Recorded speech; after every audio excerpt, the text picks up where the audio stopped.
जी बिस्मिल्लाहिर्रहमानिर्रहीम।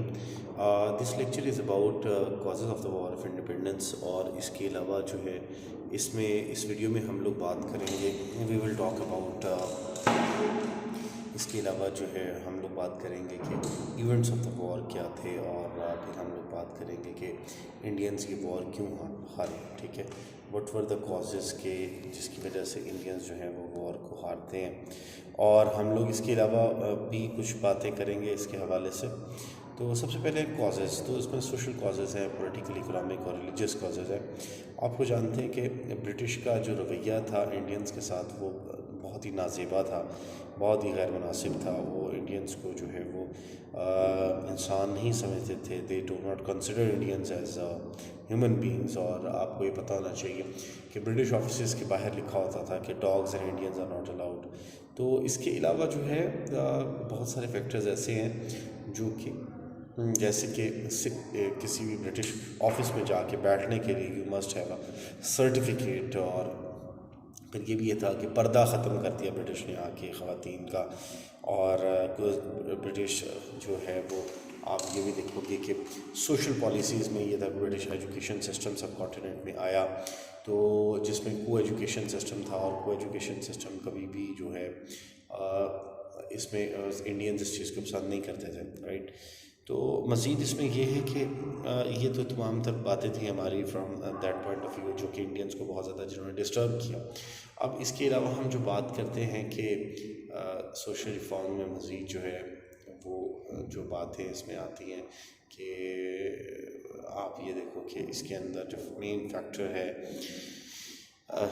कि इंडियंस की बात पसंद नहीं करते थे कि वहाँ पर उनकी रवायात को, कस्टम्स को, वैल्यूज़ को छेड़ा जाए। अब फीमेल इन्फेंटिसाइड जो है और बच्चियों जो बेटियाँ पैदा होती थी तो इंडियंस आमतौर पर उनको मार देते थे और दफन कर देते थे। तो ये इंडियंस की कुछ रवायात थी और वो कोई भी ऐसा फैक्टर, कोई भी ऐसी चीज़ जो उनकी रवायात के अगेंस्ट है वो उसको बिल्कुल भी बर्दाश्त नहीं करते थे। So it was one of the main factors जो कि उनके डिक्लाइन का सबब बनता है और उनकी जो है वो फेलियर जो है वो स्टार्ट हो जाती है। तो ये एक बहुत बड़ा प्रोमिनेंट रीज़न था, ठीक है, कि उनके डिक्लाइन का रीज़न जो है वो बनता है। अब ये है कि इसके अलावा पॉलिटिकल रिफॉर्म्स में ये था कि they were very strict in tax collection of taxes, heavy taxes थे। मुग़ल के मुकाबले में ये हैवी टैक्सेस थे। और इवन अगर फेमाइन भी आ गया है किसी किस्म का तो फेमाइन के आने के बावजूद जो है टैक्सेस बहुत ज़्यादा सीवियर किस्म के लिए जाते थे। तो ये सीवियर टैक्सेस जो है वो इंडियंस के लिए देना बड़ा मुश्किल था और उनको इसने बड़ा डिस्टर्ब किया। So it was a great sacrifice for them. और इन दैट सेंस कि उनके लिए बड़ा मुश्किल था कि सच टैक्सेस को पे करना, यानी कि एहसास नहीं था ब्रिटिश में इंडियंस के अगेंस्ट। फिर उसके अलावा जो हम बात करते हैं कि उनकी पॉलिसीज़ बड़ी स्ट्रिक्ट थी। इंडियन सिविल सर्विस के अंदर जो जो ब्रिटिश सिविल सर्विस है उसमें इंडियंस की तादाद बहुत कम थी और इंडियंस को वो किसी भी ऑफिसर रैंक के अंदर रिक्रूट नहीं करते थे। जबकि आप अगर मुग़ल एम्पायर को देखते हो तो वहाँ पे मुग़ल जो हैं वो उनको अपना इक्वल पार्टनर लेते हैं और हर जगह पे उनको अपने साथ शामिल करते हैं। सो ये फैक्टर आपको कभी भी जो है वो ब्रिटिश के अंदर नज़र नहीं आता। तो सारी बात है, इतने तो डिस्टर्ब थे ना ब्रिटिश, जिसकी वजह से उन्होंने सेपरेशन जो इंडियंस इतने डिस्टर्ब थे ब्रिटिश से, जिसकी वजह से इंडियंस ने एक फिर मुकम्मल तौर पे जंग लड़ी। और फिर उसमें यह था कि क्रिश्चियन मिशनरीज़ की जो एक्टिविटीज़ हैं कि वो लोगों को फोर्सिबली कन्वर्ट करना चाहते थे और इसके अलावा लोगों में क्रिश्चियनिटी फैला रहे थे। तो हिंदू ख़ास तौर पे जो हैं वो इस बात को पसंद नहीं करते थे कि हमारी कस्टम्स को, वैल्यूज़ को और हमारे तमाम तर रिलीजन को कोई भी बंदा आके डिस्टर्ब करे और उसके अगेंस्ट कोई भी स्टेप ले, राइट। सो ये फैक्टर्स कुछ रिस्पॉन्सिबल थे for the war of independence. ये फैक्टर्स बहुत ज़्यादा जो हैं वो रीज़न बनते हैं वॉर ऑफ इंडिपेंडेंस का, ठीक है। जंग का सबब बनते हैं। फिर इंग्लिश का एक नेशनल लैंग्वेज बन जाना, इंग्लिश का एक ऑफिशियल लैंग्वेज बन जाना भी एक बहुत बड़ा फैक्टर है वॉर ऑफ इंडिपेंडेंस का। ये तो कुछ फैक्टर्स थे जो कि वॉर से रिलेटेड हैं और इसमें आपने ये देखा कि क्यों इतने खफा हुए। लास्ट पे जो सबसे बड़ा इमीडिएट रीज़न बना वो ये था कि नई जो गन्स इंट्रोड्यूस की गई जो ये गन्स थी इनके अंदर जो कार्ट्रिज यूज़ की गई, जो बुलेट यूज़ की गई, उसको ग्रीस से कवर किया गया। तो वो जो ग्रीस से कवर करने का अमल है वो उनके इंडियंस को जो है वो बड़ा उसने डिस्टर्ब किया। ख़ास तौर पे ये कहा गया कि जी इसमें काऊ फैट और पिग फैट का इस्तेमाल किया गया। तो ये एक इमीडिएट रीज़न बना, अचानक से रीज़न बना। लेकिन आपको पता है कि पीछे बहुत सारे सोशल पॉलिटिकल इकोनॉमिक रीजंस पहले से मौजूद थे, जिनकी वजह से जंग जो है वो जंग आज़ादी होती है।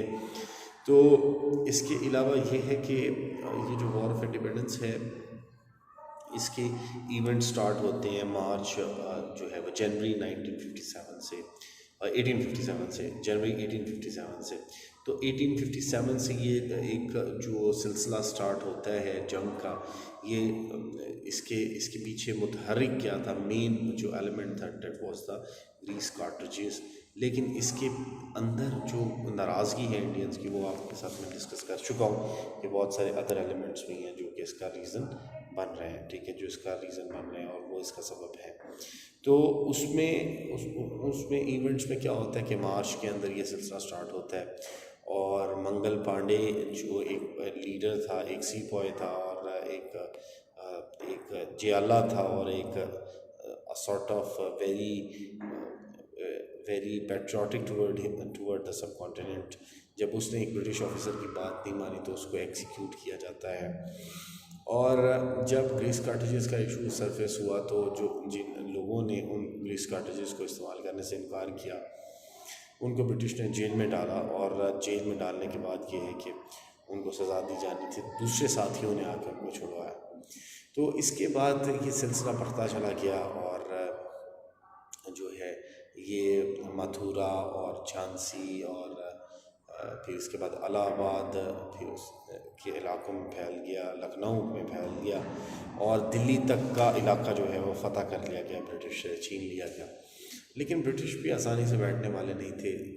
जब उन्होंने सितंबर में दोबारा से रीगेन करने की कोशिश की, फिर उसके बाद उन्होंने स्टेप बाई स्टेप मुख्तलिफ टाउन्स को अब जो है वो रीगेन किया। इंडियंस ने उसमें साथ दिया।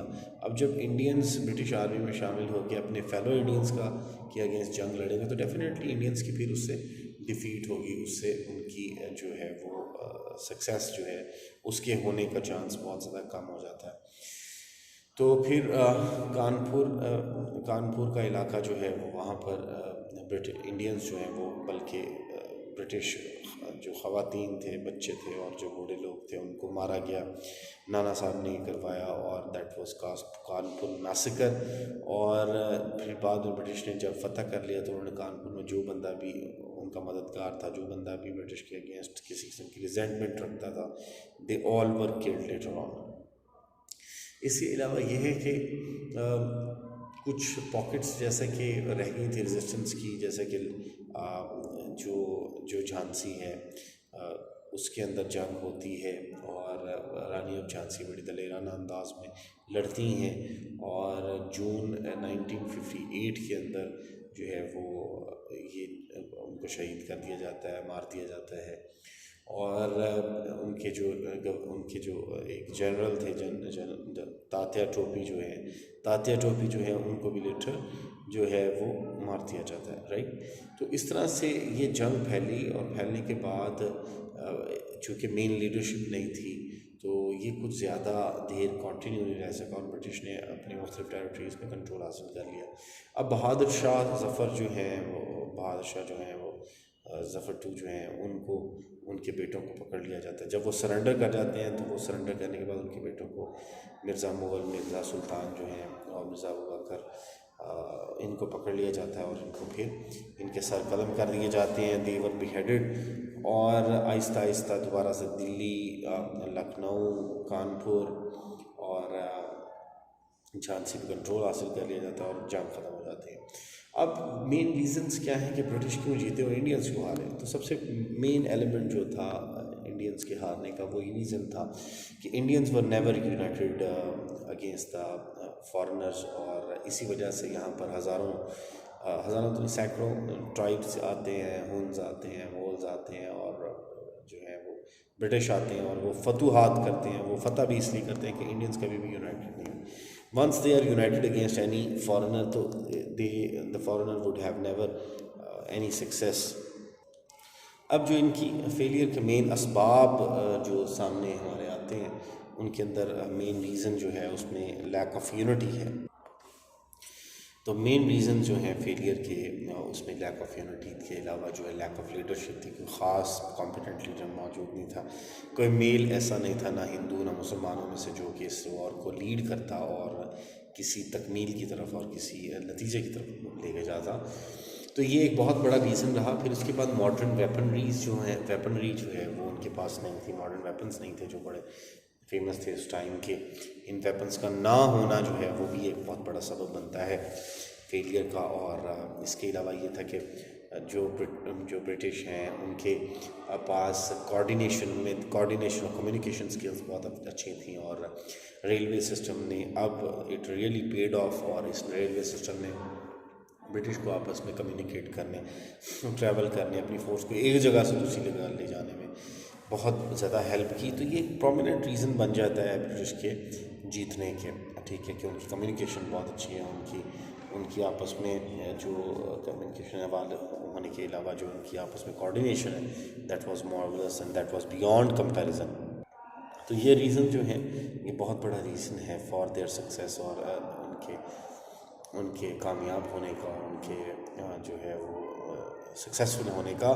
तो इस तरह से ये जो उनके अंदर चूँकि प्रॉपर रैंक्स थे और बाकायदा उनकी आर्मी बड़ी सिविलाइज थी और मैकेनाइज थी। और फिर उसके बाद they had have modern weapons, guns हैं जिनके अंदर इंडियंस जो हैं वो ना तो कोऑर्डिनेटेड हैं, ना उनमें यूनिटी है, और वो एक दूसरे के अगेंस्ट खड़े होते हैं। तो ये फेलियर के सबब बनते हैं। और फिर उसके बाद प्रोक्लेमेशन ऑफ इलाहाबाद होता है और उसके अंदर ब्रिटिश जो हैं वो यूनाइट हो जाते हैं और वो ये उसमें चीज़ें डिसाइड करते हैं कि हम इंडियंस को ब्रिटिश सिविल सर्विस में शामिल करेंगे और हम लोग जो है इंसाफ से काम लेंगे और जस्टिस से काम लेंगे। तो फिर उसके बाद ये है कि जो ईस्ट इंडिया कंपनी बड़ी स्ट्रेंथन हो चुकी थी और पूरे सब कॉन्टिनेंट में 1857 के बाद उनका रूल था और कंट्रोल था, और वो देवर अनडिफिटेड एंड इनविंसिबल इन सब कॉन्टिनेंट। और उनकी इस रूल को हराना इंतहाई मुश्किल था। It was one of the most difficult task और thing that they can be defeated in the subcontinent. और उसका आपको पता है कि आगे ये इन्होंने फिर 1947 तक हुकूमत की और मुख्तलिफ प्रॉब्लम्स में से सब कॉन्टिनेंट गुजरा और फिर एक 2 ग्रेट कंट्रीज़ जो है इसके नतीजे में हमारे सामने आते हैं। So this was all about today's lecture, जिसमें हमने कवर किया कि causes of the war of independence क्या थी, ठीक है। फिर हमने इसमें कवर किया मज़ीद के events of the war of independence क्या थे और वॉर ऑफ इंडिपेंडेंस के फेलियर्स क्या थे, ठीक है, क्या रीज़न थी कि जिसकी वजह से वो फेल होती है। और इसमें हम लोग ये भी हमने देखा कि ये these were the most important reason that resulted into the failure, right. And thank you for the watching. And इंशाल्लाह मज़ीद लेक्चर के अंदर अब मैं आपको सर सैयद अहमद ख़ान करवाऊँगा कि सर सैयद अहमद ख़ान की मेन सर्विसेज क्या थी और उन्होंने किस मैदान में क्या क्या काम किया है। Thank you so much.